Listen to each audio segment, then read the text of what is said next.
السلام عليكم ورحمة الله. أسعد الله أوقاتكم بكل خير مشاهدينا الأعزاء.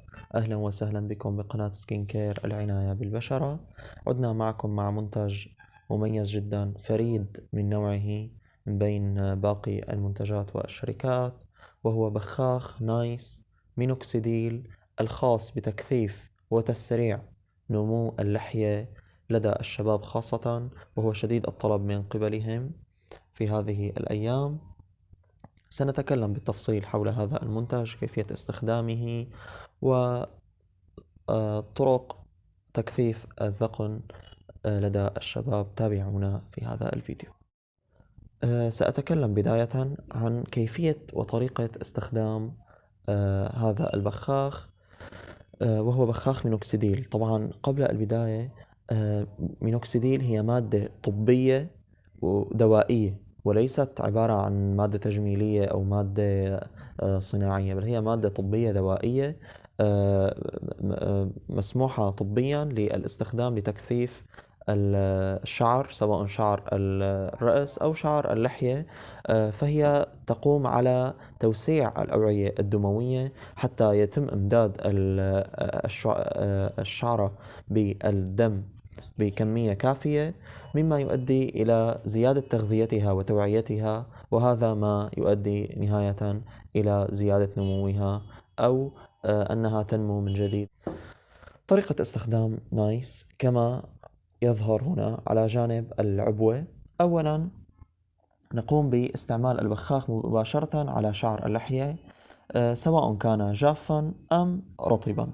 ثانيا نقوم برش 5 بخات مباشرة في كل مرة نستعمل هذا البخاخ، ثم نقوم بتدليك شعر اللحية بلطف وعمق، ويجب أن تدهن كافة اللحية وتصل لطبقاتها كاملة وبعمق حتى يصل إلى الجلد السطحي.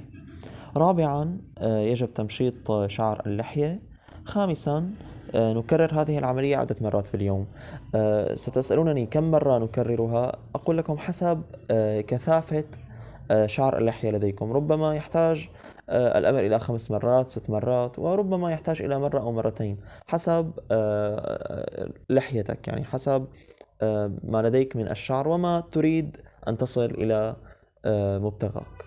سادسا النتائج تبدأ بعد أسبوعين، ولكن يجب أن أعطي ملاحظة طبية هامة جدا بالنسبة للمينوكسيديل، سواء للحية أو للشعر، وسأقوم بالتفصيل في فيديوهات أخرى حول الشعر أكثر. ولكن هنا النتائج نعم تبدأ بعد أسبوعين، ولكنها لن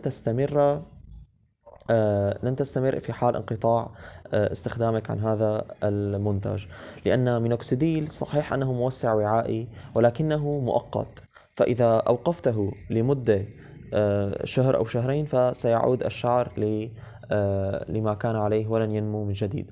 يجب استخدام مينوكسيديل على الأقل فترة استخدام 1 إلى 1.5 باستمرار دون انقطاع، وهذه المدة طبيا كافية لكي ينمو الشعر دون أن ينقطع في حال قطعت هذا الدواء. نكمل. يوجد طبعا مشط مرفق داخل العبوة بمنظر فريد وجميل جدا.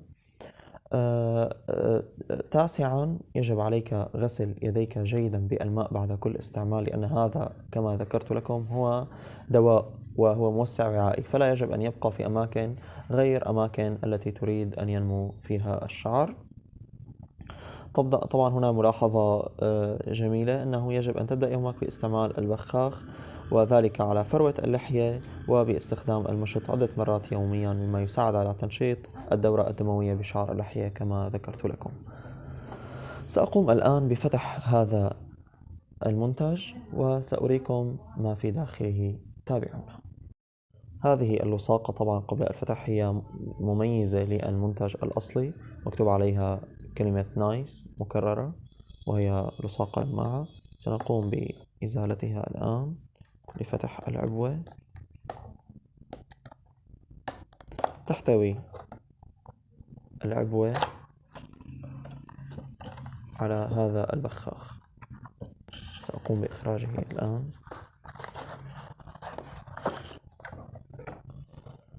هذا البخاخ كما تلاحظون أمامكم لديه ومنظر جميل وتصميم فريد نوعا ما. سأتكلم حول مكونات هذا المنتج.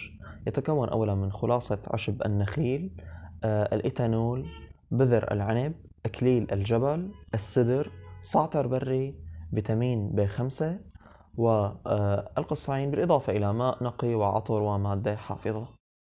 هذا المنتج من إنتاج شركة نايس للصناعات التجميلية والدوائية الطبية في سوريا. طبعا لديها عدة منتجات سنقوم بالشرح عنها في فيديوهات لاحقة إن شاء الله، منها نايس مينوكسيديل لشعر الرأس، بالإضافة إلى شامبويات وواقيات شمسية سنقوم بالشرح عنها لاحقا إن شاء الله. بخاخ اللحية من نايس هو 100 ميلي. هذا المنتج يأتي بسعة 100 ميلي. ملاحظة أخيرة حول هذا المنتج، أنصح بعدم استنشاقه مباشرة، فحافظوا على تغطيته والحفاظ عليه جيدا وبعيدا عن أشعة الشمس ومتناول الأطفال. وهكذا نكون قد وصلنا إلى نهاية الفيديو لهذا اليوم. أرجو أن أكون قد أفدتكم بهذا المنتج والشرح عنه، وأنا أنصح به، فهو منتج فريد لهذه الشركة واستفاد الشباب عليه كثيرا، بالإضافة إلى كونه منتج طبي بعيدا عن بعض المواد الضارة التي يستعملها الشباب لتكثيف شعر اللحية. وهكذا مشاهدينا الكرام أكون قد وصلت إلى نهاية فيديو هذا اليوم. لا تنسونا من الدعم بالاشتراك بالقناة، الإعجاب بالفيديو، والتعليق بأي استفسار أو سؤال في بالكم ضعوه لنا في التعليقات وسنقوم عليه بالرد إن شاء الله بشكل سريع جدا. شكرا لكم على المتابعة، والسلام عليكم ورحمة الله.